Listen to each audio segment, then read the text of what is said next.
So today we are here to show you how to measure yourself, the things you would need, a good measuring tape. If you're planning to wear heels or flats, you put them on for your bottom measurement. So the very first thing you'll write is the height. After height we have measurements for your crop top or the top and the bottom. I will be covering different bottoms. So for a crop top, the most important part here, wear a good fitted bra. So very first thing is you'll need the measuring tape, and if you notice there are centimeters and inches. We usually do in inches, but you can always give us measurements in centimeters, so whichever way you prefer. Make sure all the measurements are taken the same way. We'll start with crop top measurements. The very first measurement we'll need to take is the crop top length. For crop top length, few things to consider is where you're planning to wear your bottom from, whether you want to wear it high-waisted, mid-waisted or low-waisted. This is how you'll measure your crop top. Say for example, right now Shweta is wearing the bottom from here and she prefers the crop top to finish right here, showing this much of midriff. So then you know that your length that you need is till here. You'll start with mid shoulder. This is your neck point. This is your shoulder end. You'll start from the center of the shoulder, go all the way across and go to the bottom wherever you want the length to end. This gives you your crop top length. Most important part is to take the measurement tape above your fullest part of your bust and not around it or in the center. This will give you wrong measurement. Second measurement is above the bust. You think you have wider shoulder, you can take this measurement. This measurement you go across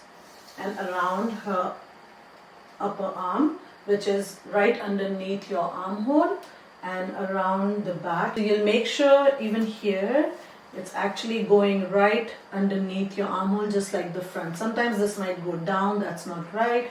If it goes up, that's not right either. Make sure you have one or two finger inside, and wherever your tape finishes right there, that's your above the bust circumference measurement. Now for bust measurement, you have to go around your bust. You're measuring your fullest part of your bust. You'll go around the bust and go to your fullest part of the bust and make sure that the tape is parallel to the ground. So you can see from the side, if it's parallel to the ground, then that's the right way to measure it. If you go up like that, that's totally wrong. If you go down like that, that's not gonna give you proper measurement. Make sure that you have one or two finger inside the tape to give you that little comfort. Next on, we'll move on to under bust measurement or your waist measurement, where you want the crop top to end.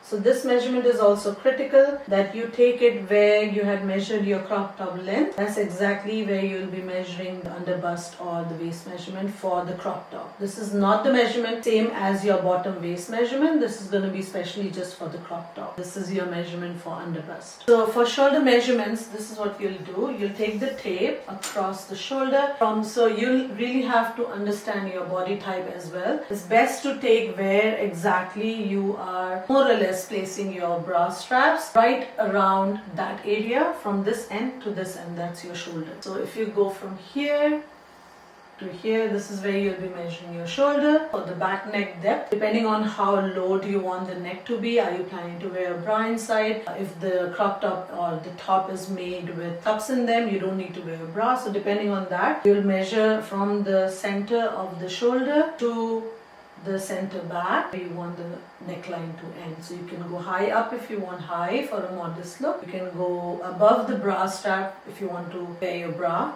or you could go really low if you're not planning to wear a bra and you really want a nice deep neckline. So the next we'll do is front neck depth. It's going to be same as how you do the back. So again, from the center of the shoulder to wherever you want the neckline to end, you'll measure it across diagonally. You can go lower or higher for a modest look based on what you prefer. Next we'll be doing armhole circumference, which is your armhole right underneath and around your armhole.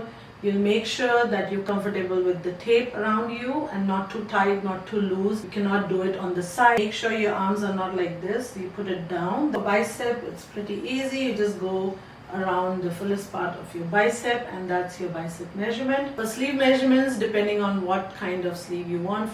Say for example you want cap sleeve, it would end at the bicep. Above the elbow will end above the elbow. You could go 3/4 or you can go full sleeve. And then sleeve around will be according to the sleeve length that you give. So say for example you want above the elbow, your sleeve around will be measured right above the elbow with one finger inside to give you that little room. And then if you want 3/4, you'll measure it right where you measured the length for 3/4 sleeve. And then for a wrist, you can go all the way here, but you have to give a little bit room so your arms can get in. Now moving on to the bottom, depending on what type of bottom you are taking the measurements for, you can decide on how you want to measure it. Wherever you want to wear your lehenga from, you have to decide whether it's a high waist lehenga, mid waist lehenga, low waist. So right now Shweta is wearing it right here, so I'm going to measure it right here itself. You can always measure yourself based on where exactly you want to wear the bottom from.